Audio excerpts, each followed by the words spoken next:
Royal Automobile Club, as I think of it, the very spiritual home of motoring in this country. And I'm particularly pleased to also welcome you on behalf of the RSE Foundation. Many of you will know the work we do. One of the core pillars of the interest we take in motoring and road use is about improving road safety. It's something very close to our hearts. And I am also extremely pleased to say we have the Roads Minister with us, Andrew Jones, who is here in plenty of good time, so I'll be brief. I'm going to tell you some things now I suspect most of you know, but let's just rehearse some of the thoughts when we think about young drivers. Starting with, well, what do we know first of all? We know that, well, many young drivers do look like these nice, fresh-faced, responsible young people, but some of them are male and some of them are female, and they're different. And the way they approach the task of driving tends to be a bit different. We know young people, in their teens, they tend to follow perhaps the fashion of their friends. They tend to make some interesting fashion choices. I've never quite got the hang of either of those. But maybe they're driven a bit by their peer pressure of how they should be behaving and how they should look. I don't know if anyone recognises this famous image. I'm always particularly pleased to use this and give a puff to Damien Hirst, who I'm sure needs the publicity. Anyone know what this is called, this artwork? The physical impossibility of death in the mind of something living. And I choose it because, harking back certainly to my teenage years, I was indestructible. And many of my friends thought they were indestructible as well, and that rather coloured the way that they went about things like driving. Another thing we know about young people, any parents in the room? Show of hands. Anyone a parent in the room? Yes. What do we know about young people? They're always right. Well, whatever the circumstance, whatever the argument. So we need to bear that in mind. And this tiny little picture here, how do young people entertain themselves? Sometimes at that time in their lives, young, early 20s maybe, they need a bit more adrenaline to keep them going than the rest of us, perhaps later in the years. So all of these things affect how young people engage with the task of driving, and sometimes it's just about their character. This thoughtful young lad turned out to be a fellow who made his entire career out of commenting on motoring and making very entertaining shows that I'm sure we all watch and will continue to watch on Amazon. But before we go any further, ladies and gentlemen, I'm just going to adopt a bit of a conceit from another luminary in this field, Graham Norton, and ask everyone, if you could bear the thought, please stand up. And in true Graham Norton fashion, stay standing if you have a full driving licence. Well, that's good news, practically everyone. Now, stay standing if you passed your driving test when you were younger than 25. Younger than 20. Younger than 19. Younger than 18. Quite a few people I'm just going to describe us as of a certain vintage. And I just want you to think, what did you look like? How did you dress when you were that age? What were you like? That was the exam question. I'm not going to embarrass people by striding out and asking them what they wore, so you can sit down now. I'm going to embarrass myself.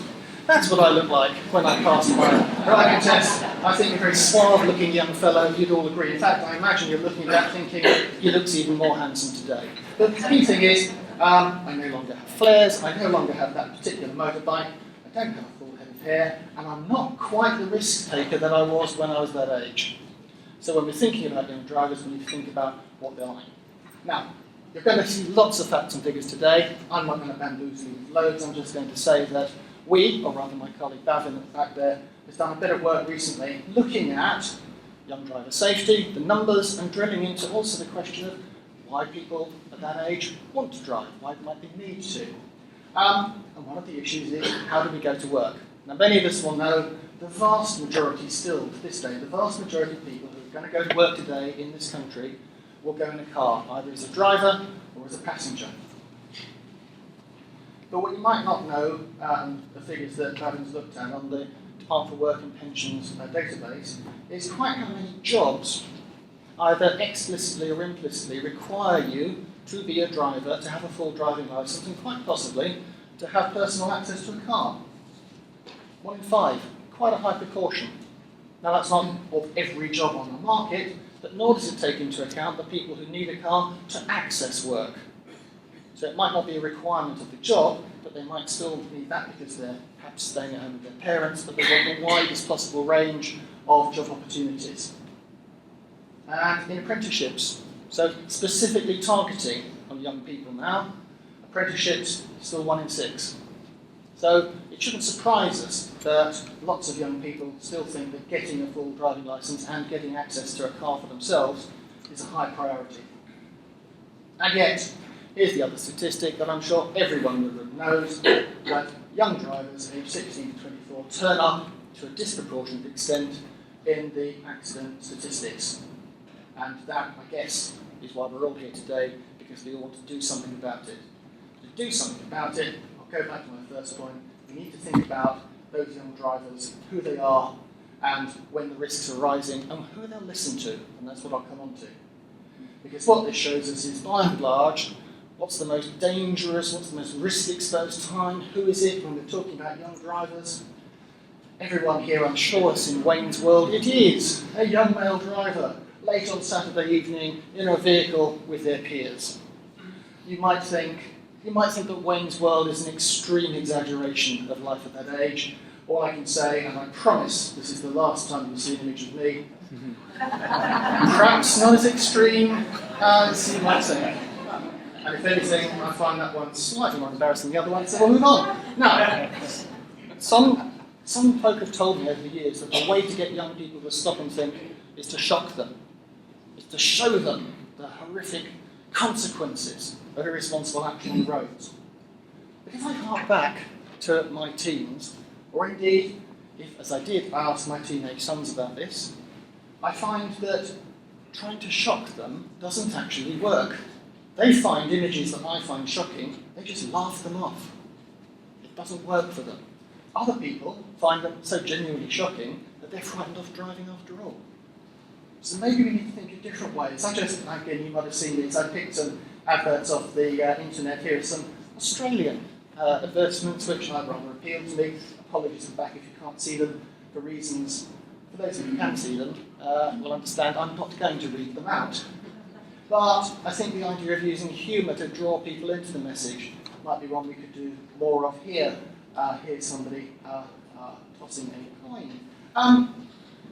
This is in Idaho, in the States. Just thinking a different way about how to engage people and make them think. And I rather like those.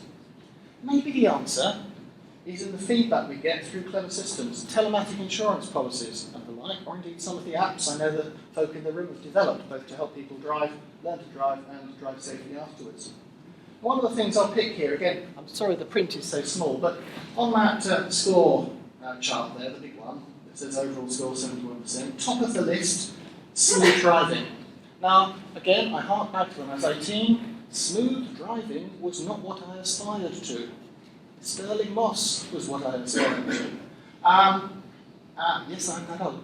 And I wonder whether there's something about making a competitive element here, being competitive about how smoothly you can drive, because I was competitive, a lot of young males are.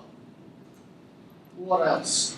Yes, we had to get the Lord of the Rings in here. It's being observed. I often say, drive as if your mother is sitting in the back seat.